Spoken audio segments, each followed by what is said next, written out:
Waalaikumsalam warahmatullahi wabarakatuh.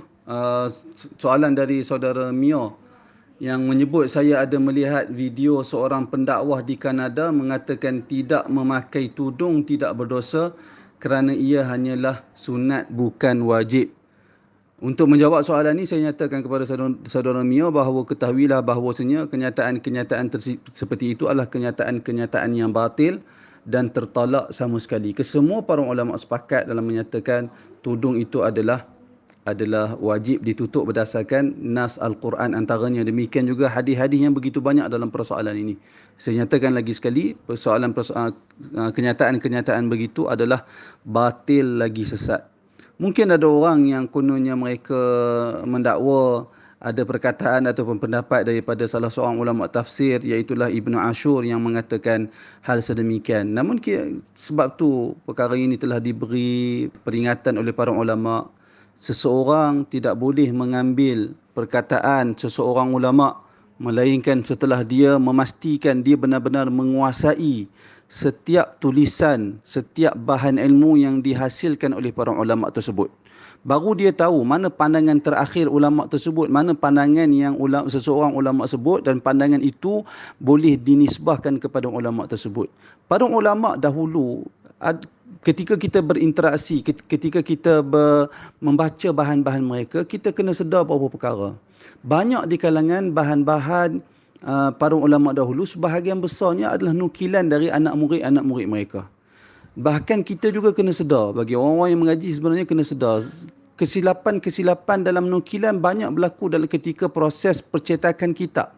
Memindahkan maklumat daripada makhtutat, daripada tulisan-tulisan tangan asal para ulama, dipindahkan untuk dicetakkan dalam bentuk cetakan moden ini.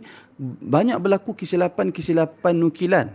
Demikian juga kesilapan-kesilapan nukilan dari seorang anak murid kepada tok guru dia.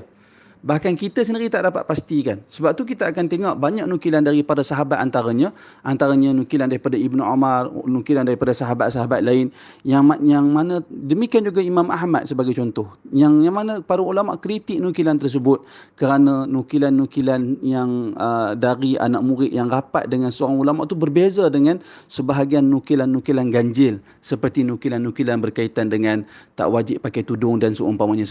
Kerana itu saya kata dakwaan seperti yang dinyatakan adalah dakwaan batil lagi sesat, dan setiap orang yang mengaku dia mengaji agama, dia perlu sedar perkara ini. Untuk dia menisbahkan sesuatu pandangan kepada seseorang para ulama, dia kena sedar diri terlebih dahulu, hendaklah dia menguasai kesemua bahan-bahan ulama tersebut, baru dia boleh kenal pasti. Dia mesti kenal siapa dia anak murid rapat ulama tersebut, sehingga dia boleh nisbahkan sesuatu nukilan kepada seseorang ulama. Baru dia boleh buat sedemikian. Tapi kalau seseorang menukilkan pandangan seorang ulama, sedangkan orang itu tak dikenali di kalangan orang-orang yang sentiasa mulazamah dengan seorang ulama, manakala riwayat dari anak murid seseorang ulama yang sentiasa mulazamah dengan anak tersebut, dengan tok guru tersebut, berbeza dengan nukilan yang dia maksudkan, maka dah tentu nukilan-nukilan seperti itu perlu ditolak dan tidak ada nilai sama sekali untuk dinisbahkan kepada seseorang ulama.